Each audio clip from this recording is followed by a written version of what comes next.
So the last form that barely anyone uses, and this is kind of like the secret sauce to making a lot of money, is the product page form.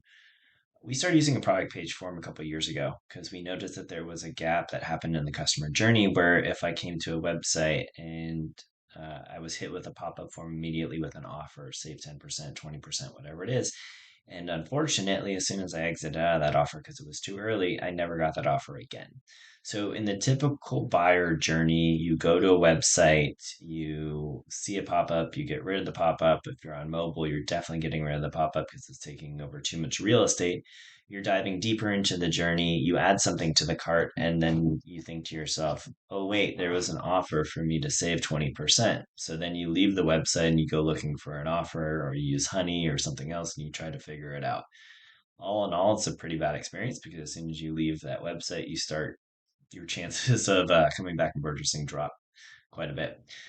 So we engineered a pop up that we thought would kind of solve for that a little bit deeper in the funnel, where if someone saw a form prior and dismissed it, then we could choose to show a product page pop up after like 45 seconds, or just show it after 45 seconds to everyone, whether or not they dismissed it or saw another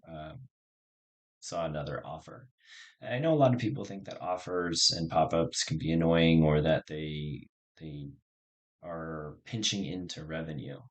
But every time that you're offering some degree of an offer on a pop-up, it should already be calculated into revenue and your margins and your unit economics. Um, it's not something that we're doing just to grab an email. Statistically speaking, most people convert after signing up within 12 hours. So it's really a conversion. They're already far enough down the funnel where you're actually just nudging them over the line in order to get that purchase. So let's take a look at how these guys differ and what we can do with these. So I'll take a look at this one. Major changes for this are wait 45 seconds as an amount of time.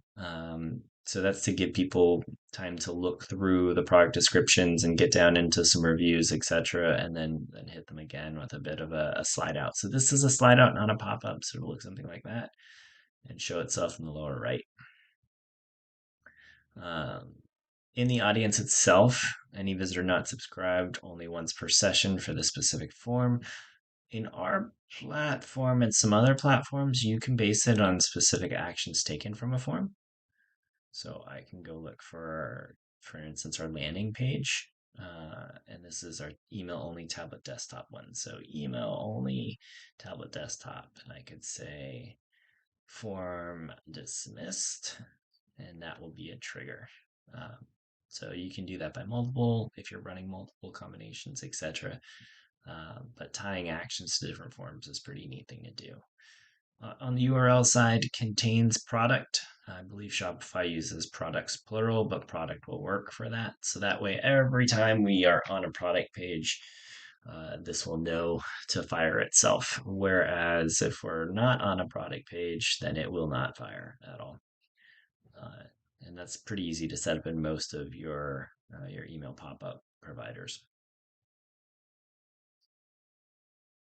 The next thing up for us is going to be to look at some of the underlying data that exists with how some of these forms perform in the real world.